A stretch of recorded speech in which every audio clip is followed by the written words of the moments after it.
各位觀眾大家好，今天是禮物。啱啱自民黨選舉咧就選咗個新總裁啊，有人話咧佢就日本嘅鐵娘子啊，高市早苗啊。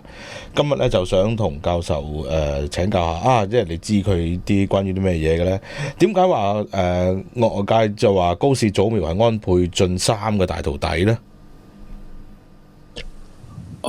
因為咧佢喺政治啊、政策啊同埋處理國際關係嘅態度上咧，都係安倍晉三嘅延續啊嘛。咁啊，當年安倍退咗休之後咧，亦都係撐佢出嚟選咗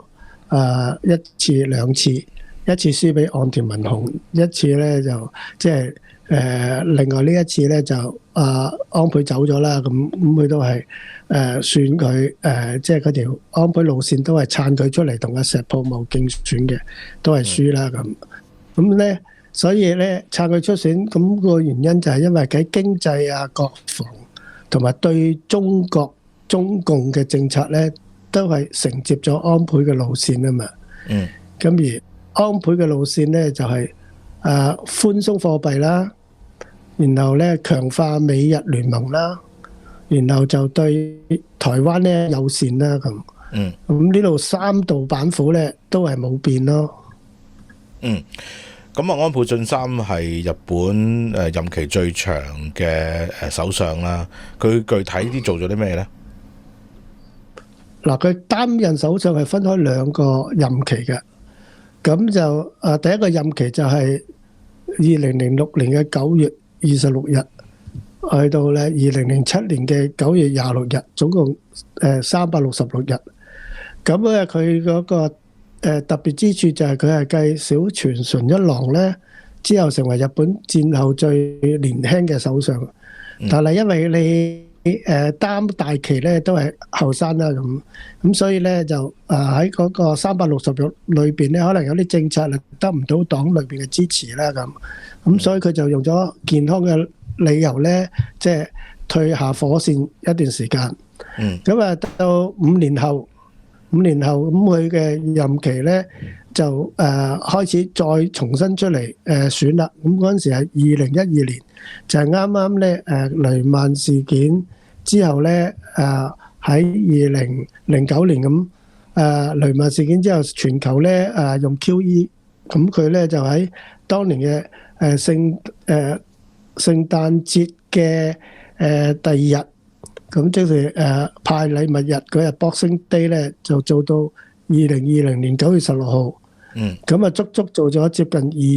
2500日，2500日加埋第一次嗰個咧，佢嘅總任期咧兩次任期就合共咧2822日。咁咧就係大約，如果你除咗佢大約7年零9個月，就係戰前戰後咧，日本史上咧都係最長嘅首相咯咁就呢個位咧，以前就係佐藤榮作咧做咗2798日，咁佢咧就多咗佢咧20幾日啦咁咪變咗破咗個歷史紀錄咯咁。咁所以咧佢喺任內邊咧最出名就係佢叫做Abenomics 啊嘛，就係咧即係安倍經濟學。咁佢哋就簡言之咧，即係市場就叫佢做安倍三支箭啦咁。咁呢三支箭咧就係貨幣寬鬆啦、財政刺激啦，同埋個結構改革啦咁。咁呢三支箭咧就令到日本走出長期嘅通縮啦咁。咁失業率咧就跌到落去2%、2點幾個 percent 啦。咁股票上升1倍啦咁。咁亦都咧推出嗰個即係太平洋 TPP 嗰個即係代替 WTO 咁上下啦咁就所以即係個個人咧對安倍嗰個嗰七年半嘅任期咧都好歡迎咯咁。咁而家嘅背景同安倍嗰陣時有咩唔同咧？而家高市上台。咁就嗰個最主要嘅分別咧，就係來自嗰個通脹嘅問題啦。因為我即係喺而家同安倍咧，咁佢嗰個安倍嘅時候面對嘅係通縮啊嘛，咁而家咧我哋係面對嘅係通脹啊嘛，咁所以咧由於你個 yen 咧由2022一路跌到而家咧，就係由100附近跌到160，即係你貶值咗60%。咁你日本係一個島國啊嘛，佢有啲咧生產資源啊，即係譬如原油啊嗰啲咁，佢都要咧係輸入嘅。咁由於你個 yen 平咧，咁你計美金你咪要輸入性通脹咯。咁然後咧第二就係咧，你喺個過程因為你有個財務政策、財政刺激啦嘛。咁大量投資啲基建嘅時候咧，咁你個債台又高築咯，變成咗咧你相對 GDP 咧嗰個國債咧有成250%啦。第三就係你冇辦法抗拒㗎啦，全世界都係咁啦，就係老齡化咯。咁佢老齡化之所以惡化咧，就係因為佢唔係一個容易吸納移民國家嘅人啊嘛，佢一路都係咧靠自己個本土島國嗰個民族去繁殖嘅啫嘛，所以即係喺而家嚟講，因為通脹咧，咁佢政府高市早苗咧面對嘅就係冇空間俾佢大水漫灌啦，亦都咧央行亦都唔可以再印幾多，印得唔到幾多咯。咁所以咧，佢要玩嘅咧就係要好精準計算嗰個平衡之術啦。即係一邊又要去撐住個民生啦，一邊咧又要咧守住個財政紀錄啦。因為你冇錢俾你亂咁使啦嘛，咁所以你冇得話大力減稅啊，或者咧加大派錢啊咁呢啲咯，咁高市早苗有冇機會延續到安倍晉三嗰3支箭呢？我諗手法會轉啦，嗱精神上佢會有嘅，精神嘅延續會有，咁因為佢始終都係佢師傅啊嘛，咁而且亦都好方便講俾人哋聽咧，佢想做咩啊嘛，咁個手法變到係咩咧？就係佢而家提出咗一個叫做都係叫安倍經濟學啊，不過佢咧喺前面又加咗再分配式，即係重新要R 期佢，咁即係話佢要特別係針對低收入嘅人咧，佢補貼咯國家。係嘛？然後咧，你啲僱主賺咁多錢係嘛？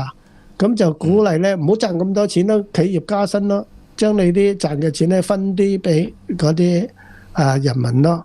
咁然後咧因為佢不嬲都要進口能源啊嘛，咁進口能源嘅時候，你如果要啲企業加薪，咁你咩俾企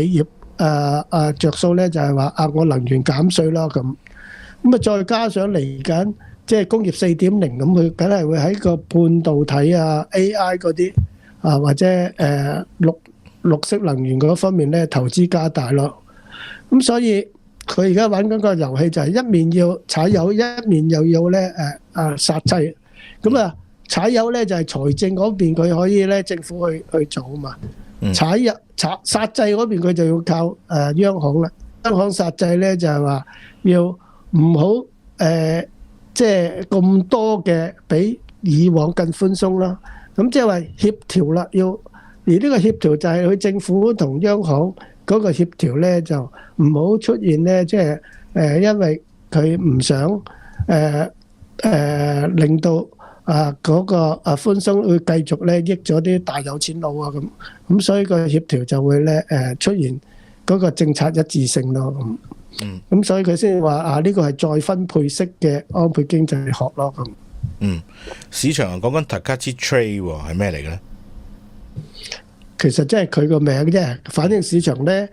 睇好佢個政策延續咯，所以先至有 Takashi Trade 咯。即係等於當年咧阿 Trump 未上任之前咧，當選咗總統嗰幾個月就叫做 Trump Trade 啊嘛。咁所以你咪見到咧日股咧喺佢未人正式上任10月15號上任前，佢咪炒咗上去咯。而且大家預期佢會咧延續安倍嗰個風格嘅話咧，就係弱日元啦。咁日元即刻嗱嗱聲跌咗落去150咧，由147。咁因為弱日元就幫佢撐出口啊嘛，係咪？亦都咧加強佢弱日元係加強佢嘅吸引力去投資啦，投資喺啲短期嘅半導體啊、國防啊、能源股啊咁咁所以咧中線咧嚟睇咧就要睇佢財政嘅紀律守唔守得穩咯，係嘛？咁你守唔守得穩咧，就係要佢正話我哋上一條問題講佢嘅平衡到咯，同央行。嗯嗯，咁啊，好似美國同台灣都好歡迎佢喎，係嘛？哦，因為高市咧的而且確係親美友台嘅派別嚟嘅，佢強調咧台灣有事咧就等於日本有事，咁啊同美國咧亦都係喺印太戰略咧就完全咧對口嘅對位嘅，咁啊特別對台灣嚟講咧，佢咧就係值得信賴嘅安全後盾啦，因為佢走嘅路線上咧係延續安倍晉三。咁啊喺軍事上咧，亦都係代表咧佢可以穩定個軍心咯咁，令到台灣咧即係多咗一個好強大嘅支援咯咁。咁如果美國同日本好開心，中國唔開心咯喎。係啊，咁啊主要咧分開做3點啦。第一就係因為高市佢會帶領咧。日本咧去強力支持台灣嘅民主價值啊嘛，咁呢個係中國咧講只係黨內民主啊嘛，就唔係全民民主啊嘛，所以咧如果你要係支持整個全民民主價值，即係對中咧一定係強硬咯，佢個帶領嘅日本政府。咁啊第二個唔開心咧就係日本自二戰之後咧都係只係得防衛力量啊嘛。而家佢係要推動修憲咧，就唔等於咧淨係防衛。一修憲成功咧，即係佢係完成咗安倍晉三嘅志願咧，就係咧佢可以先行，唔使等你打佢做防守，佢係咧可以咧出兵咯。即係打一場波嘅話咧，踢一場足球嘅話，以前唔俾你帶入禁區射係嘛？咁啊輸緊1-0。之後就可以，如果係0-0咧就唔可以嚇。咁而家唔係啦，0-0都可以咧帶入禁區射，先拔頭籌都得咯。咁所以咧喺中國嚟講，咪多咗一個咧即係諗翻起大約80-90年前嘅，即係30幾年前嗰啲日本侵華咁樣咯。第三就係嗰個佢強調咧供應鏈嘅安全啊嘛。咁呢個唔係即係等於喺近隔離咧就已經吹噓咧阿 Trump 嗰個關稅貿易戰啊，嗰個技術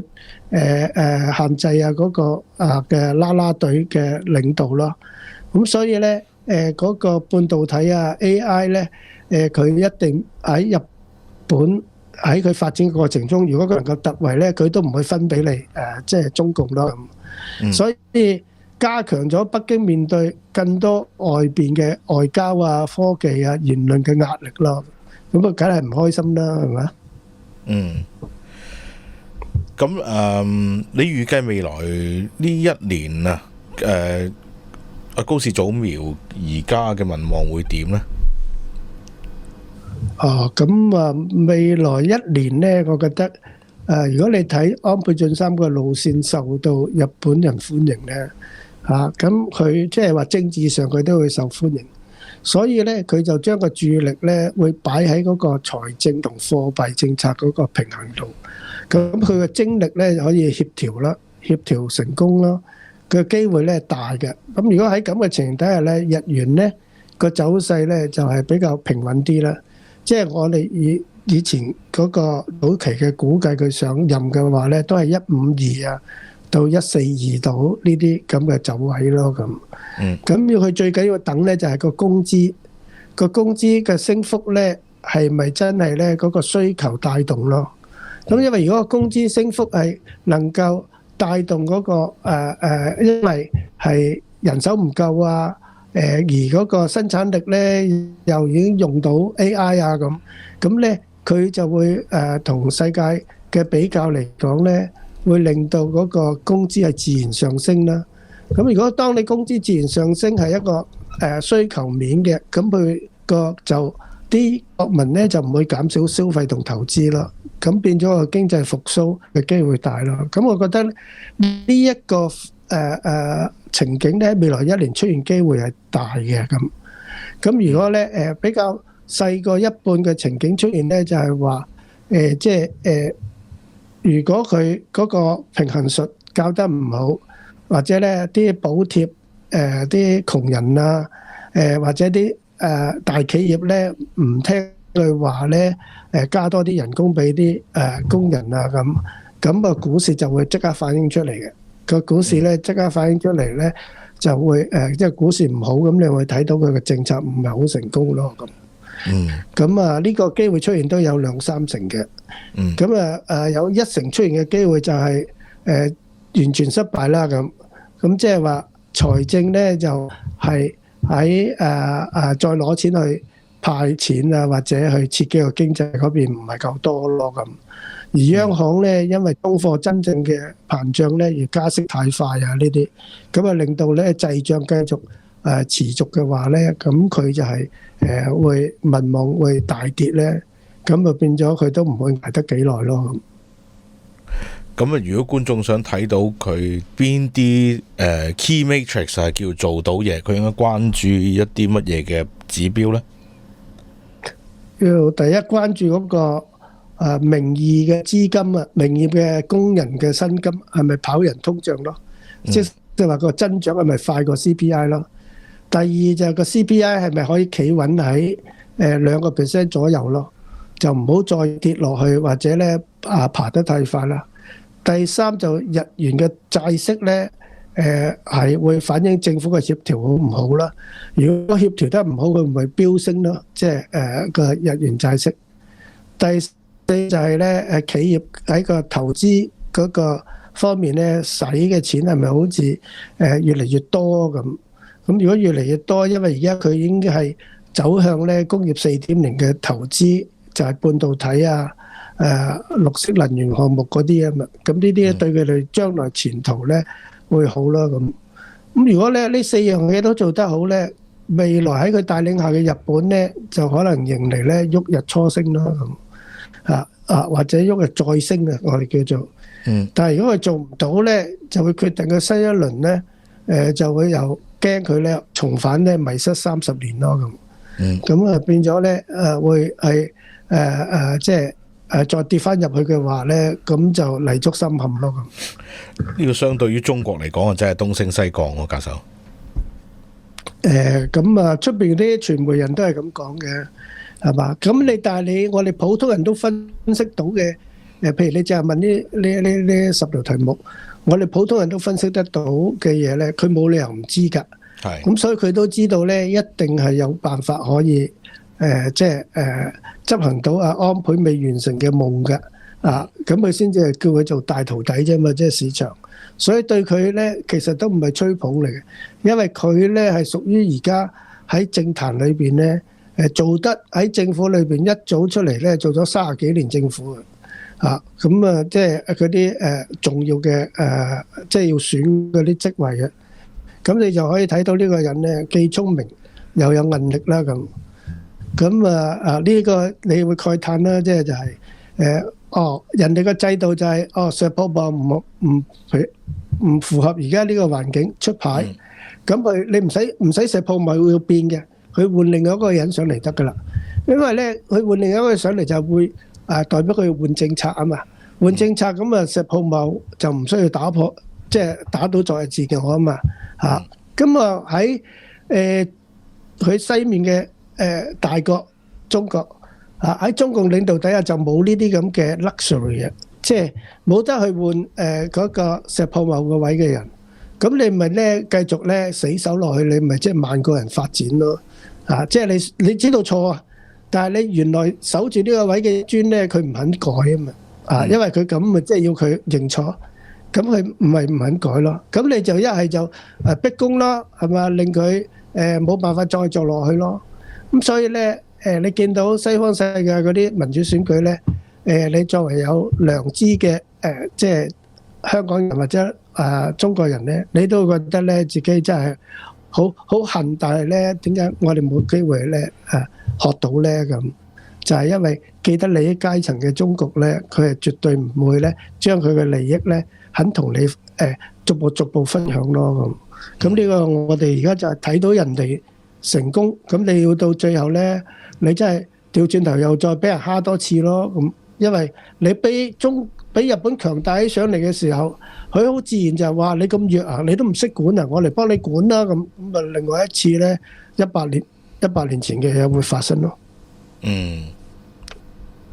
好，唔該晒教授嘅分享。